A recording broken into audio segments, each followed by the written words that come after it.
विक्रमगंज में जनसभा को संबोधित करते हुए पीएम ने कहा कि सीएम नीतीश कुमार के आने से जंगल राज खत्म हो गया।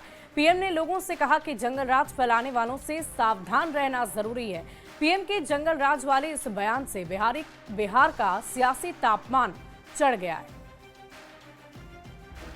जंगल राज वालों के झूठ और धोखे, उससे आगे भी सावधान रहना बहुत जरूरी है। जंगल राज एक ऐसा शब्द जो करीब 20-25 सालों से गाहे बगाहे बिहार की राजनीति में गूंजने लगता है। एक बार फिर इसी जंगल राज शब्द के जरिए प्रधानमंत्री नरेंद्र मोदी ने बिना नाम लिए लालू परिवार पर सबसे बड़ा हमला बोला। वो दौर अब इतिहास बन चुका है, पीछे छूट रहा है। विक्रमगंज की जनसभा में पीएम ने कहा, सीएम नीतीश कुमार के आने से जंगल राज खत्म हुआ, लेकिन अभी भी जंगल राज फैलाने वालों से सावधान रहना जरूरी है। जब जंगल राज वाली सरकार की विदाई हुई तो बिहार भी प्रगति के मार्ग पर आगे बढ़ने लगा। प्रधानमंत्री ने जैसे ही जंगल राज शब्द का जिक्र किया, बिहार की राजनीति लहक गई। देश के प्रधानमंत्री सिर्फ आते हैं, बड़ी बड़ी बातें बोलते हैं, बड़े बड़े फेंकते हैं और बिहार को फिर से 0 सन्नाटा देके निकल गए। पीएम मोदी के जंगल राज वाले बयान पर आरजेडी और कांग्रेस के नेताओं ने तुरंत पलटवार किया। बिहार की जनता 20 वर्षों में आपने क्या काम किया है उसको अच्छी तरह से जानती है। डबल इंजन सरकार किस तरह से काम करती है ये स्पष्ट रूप से पता है। दूसरी ओर जेडीयू के नेता खुलकर पीएम के बयान के समर्थन में खड़े दिखे। आदमी लालू जी के राज में, सामाजिक न्याय के तथाकथित पाखंडियों के राज में घर से नहीं निकलता था, अब तो बाघ और शेर जू सफारी में घूमता है और साथ साथ आदमी घूमते हैं, सब निर्भीक हो गए। तो लोक जनशक्ति पार्टी रामविलास की ओर से लालू राबड़ी शासन में हुए कांड गिनाए जाने लगे। जहां पे बलात्कारियों को टिकट मिलता था और उस पार्टी के कार्यकर्ताओं के द्वारा एक आईएएस की पत्नी का उत्पीड़न किया गया था, जहां पे अपहरण एक उद्योग बन गया था और समझौता मुख्यमंत्री आवास में होता था। आम जन को तो छोड़िए, डॉक्टर और व्यवसायी पलायन करने पे मजबूर थे।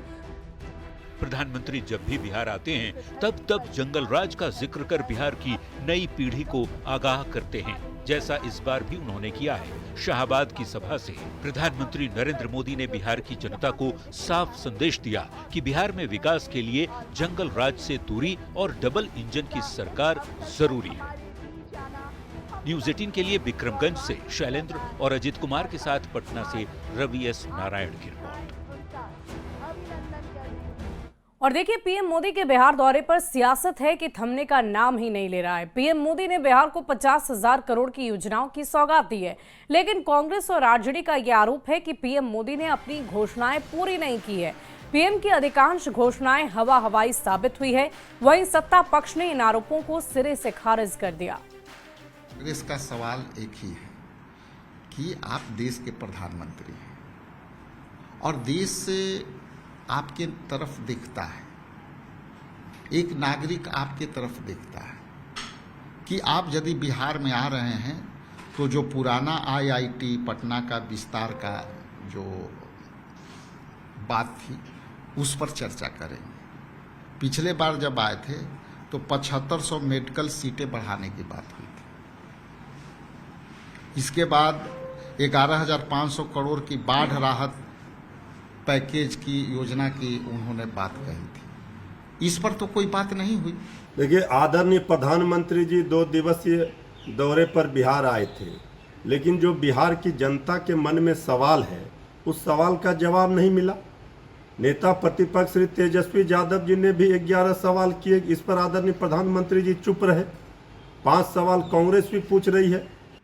कांग्रेस पार्टी के द्वारा जो आरोप लगाए गए हैं, आरोप लगाने वाला का गली हम ही बनाए, उनके घर बिजली हम ही पहुंचाए, उनके विधानसभा में पढ़ने वाले हर पंचायत में विद्यालय हम ही बनाए, पंचायत सरकार हम ही बनाए और बिहार से हुंकार भरा था पाक के आतंकी ठिकानों को हमने ही ध्वस्त किया।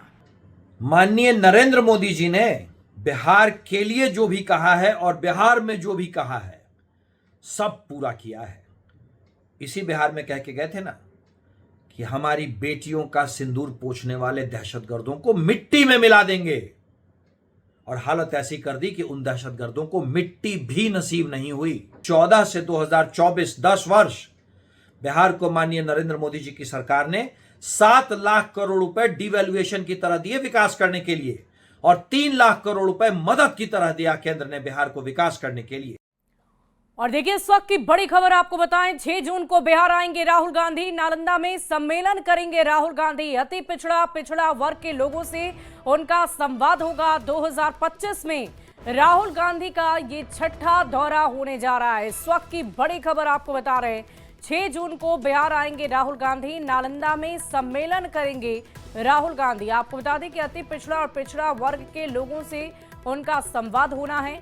बता दें आपको कि बिहार में विधानसभा के चुनाव हैं और ऐसे में लगातार दिग्गज नेताओं के आगमन का सिलसिला जारी है। और इसी बीच राहुल गांधी को लेकर जानकारी ये है कि ये 6ठा दौरा उनका साल 2025 में बिहार का होने जा रहा है।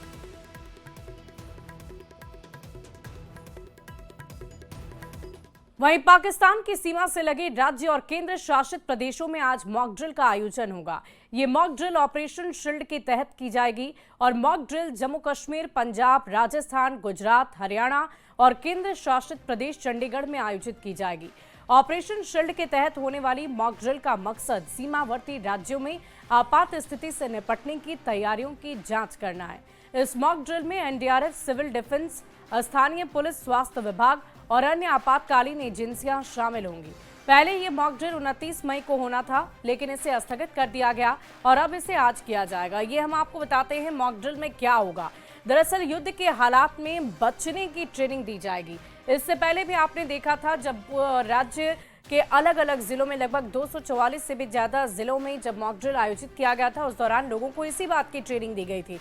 हमले के वक्त कैसे छिपना है, इसकी ट्रेनिंग आपको दी जाएगी। इसके साथ साथ जगह खाली करना, सुरक्षित जगह कैसे पहुंचना है, उसकी भी ट्रेनिंग आपको दी जाएगी। हवाई हमले की चेतावनी वाले सायरन बजाए जाएंगे। जब हवाई हमला होता है तो उस दौरान एक सायरन की आवाज़ आपको सुनाई देती है और ये इशारा होता है कि अब आपको बचना है। और देखिए मॉक ड्रिल के दौरान ब्लैकआउट किया जाएगा। ब्लैकआउट में आप ज़्यादा बेहतर ढंग से कैसे छिप पाएंगे, कैसे आप खुद को बचा पाएंगे, इसकी ट्रेनिंग आपको दी जाएगी। तो मॉक ड्रिल का मकसद क्या है, ये भी हम आपको बता देते हैं। हमले के वक्त नागरिकों की सुरक्षा सुनिश्चित करना, आप खुद स्वयं अपनी सुरक्षा कर सकें, इसकी ट्रेनिंग आपको दी जाती है। हवाई हमले की चेतावनी देने वाली सायरन की टेस्टिंग की जाएगी, यानी अगर हवाई हमला होता है उस दौरान जो सायरन बजता है उसकी आवाज़ आपको पहले से समझ में आए, इसलिए आपको ये ट्रेनिंग दी जाती है। सायरन बजने पर लोग पैनिक ना हो, इसके लिए जागरूक करना भी इसका एकमात्र मकसद होता है कि आप किसी भी सिचुएशन में परेशान ना हो, किसी भी परिस्थिति में आप पैनिक ना हो, इसका खास ख्याल रखना है। वायुसेना के साथ हॉटलाइन रेडियो संचार लिंक की टेस्टिंग की जाएगी ताकि अगर किसी भी तरीके से आपसे बातचीत करनी हो, आपसे कम्युनिकेट करना हो, तो उस दौरान किसी भी तरह की नेटवर्क की स्थिति खराब ना हो, इसकी भी टेस्टिंग होती है। हमले की स्थिति में खुद को बचाने के लिए नागरिकों को ये ट्रेनिंग दी जा रही है। यानी कि ये ट्रेनिंग कितनी महत्वपूर्ण है और किन किन मायनों में महत्वपूर्ण है, ये आप खुद ही समझ गए होंगे। और आपको हम ये भी बता देते हैं कि मॉक ड्रिल में कौन कौन शामिल रहेंगे। एनडीआरएफ, एसडीआरएफ की टीम रहेगी, दमकल विभाग की टीम रहेगी यानी कि फायर ब्रिगेड की टीम रहेगी, सिविल डिफेंस, स्थानीय पुलिस जो आपके आसपास पुलिस रहती है, स्वास्थ्य विभाग की टीम भी मौजूद रहेगी। इसके अलावा शिक्षा विभाग, एनसीसी कैंडिडेट्स और एनएसएस कैंडिडेट्स होंगे। साथ ही नेहरू युवा केंद्र संगठन और भारत स्काउट एंड गाइडलाइन के जो युवक हैं, युवतियां हैं, वो भी वहां पर मौजूद रहेंगे। तो आप ये समझ सकते हैं कि ये मॉक ड्रिल कई मायनों में कितना खास है, कितना महत्वपूर्ण है और उन राज्यों में कराया जा रहा है जो पाकिस्तान से निकटतम सीमा में पड़ते हैं और इसीलिए वहां के नागरिकों की खास सुरक्षा का ख्याल भी रखा जा रहा है। बढ़ते आगे, देखिए बिहार में मौसम से जुड़ी आपको जानकारी दे दें। बिहार के अधिकांश जिलों में गर्मी से लोगों का हाल बेहाल हो गया है। कुछ जिलों में प्री मानसून की बारिश शुरू हो चुकी है और सुबह से ही नेपाल से सटे इलाकों में भारी भारी बारिश हो रही है, जबकि राज्य के 10 जिलों में ठनका गिरने और भारी बारिश को लेकर अलर्ट जारी किए गए हैं। मौसम विभाग की अगर माने तो 3 जून तक फिलहाल बारिश की पूरी संभावना है और लोगों को गर्मी से राहत मिल सकती है। तो मौसम के मिजाज में तब्दीली की खबर सामने आ रही है। इस वक्त की बड़ी खबर आपको बता रहे हैं, 10 जिलों में भारी बारिश का अलर्ट जारी किया गया है मौसम विभाग की तरफ से। बिहार के अधिकांश जिलों में अभी लोग गर्मी से परेशान हैं, लेकिन इस वक्त राजधानी पटना की भी बात की जाए तो मौसम का मिजाज वहां भी बदला बदला सा नजर आ रहा है। और देखिए, भागलपुर में हाल के दिनों में लगातार मौसम में परिवर्तन हो रहा है और आज सुबह से मौसम काफी सुहाना हो गया है। आसमान में काले घने बादल छाए हुए, जिससे बारिश होने की संभावना है। बदलते मौसम की वजह से लोगों को उमस भरी गर्मी से राहत मिल रही है। मौसम का हाल बता रहे हैं न्यूज 18 संवाददाता विकास कुमार सिंह। भागलपुर में हाल के दिनों में लगातार मौसम में बदलाव देखा गया और एक बार फिर से मौसम विभाग ने जिले में बारिश को लेकर अलर्ट जारी किया है। सुबह सुबह जो है पूरी तरह से मौसम सुहाना बना हुआ है और आसमान में हल्के बादल भी छाए हुए हैं। मौसम के मिजाज बदलने से तापमान में थोड़ी गिरावट दर्ज की गई है, जिससे कि लोगों को गर्मी से राहत मिली है। हाल के दिनों में लगातार भागलपुर में धूप और बारिश की स्थिति देखी गई, जिससे कि लोगों को कहीं ना कहीं गर्मी से राहत मिली है। लेकिन एक बार फिर जिस तरह से मौसम ने अंगड़ाई ली है और जिले में बारिश को लेकर अलर्ट जारी किया गया है, तो ऐसे में कहीं ना कहीं लोगों को गर्मी से थोड़ी राहत जरूर मिलेगी, लेकिन बारिश और धूप के कारण लोगों के स्वास्थ्य पर भी इसका असर पड़ सकता है। मौसम विभाग की माने तो जिले में समय से पहले ही मानसून दस्तक दे सकता है। वहीं आज अगर हम बात करें तो आज अधिकतम तापमान जिले का 38 डिग्री रहने वाला है, तो वहीं न्यूनतम तापमान की बात करें तो 32 डिग्री से 30 डिग्री के बीच में रह सकता है। विकास कुमार सिंह, न्यूज 18 भागलपुर। और मोतिहारी के मौसम का मिजाज बदला हुआ है। आसमान में बादल छाए हुए हैं, हल्की हवा चल रही है, जिससे लोगों को उमस भरी गर्मी से राहत मिली। मौसम विभाग ने अगले कुछ घंटे में मोतिहारी के साथ साथ बिहार के 10 जिलों में बारिश को लेकर अलर्ट जारी किया है। मौसम का हाल बता रहे हैं न्यूज 18 संवाददाता अवनीश कुमार सिंह। मौसम विभाग ने अगले कुछ घंटों में 10 जिलों में मौसम को लेकर अलर्ट जारी किया है। देखिए, आसमान में छाए काले बादल और हल्की हवाओं ने आम लोगों के लिए राहत दी है और मौसम विभाग ने अलर्ट जारी किया है कि अगले कुछ घंटों तक 50 से 60 किलोमीटर प्रति घंटा की रफ्तार से तेज हवाएं चलेगी। वहीं मध्यम दर्जे की वर्षा भी होगी, गरज के साथ वर्षा होगी। तो वैसी स्थिति में किसान के लिए, आम लोगों के लिए ये राहत की उम्मीद है कि अब लगातार गर्मी और उमस से लोग काफी परेशान थे।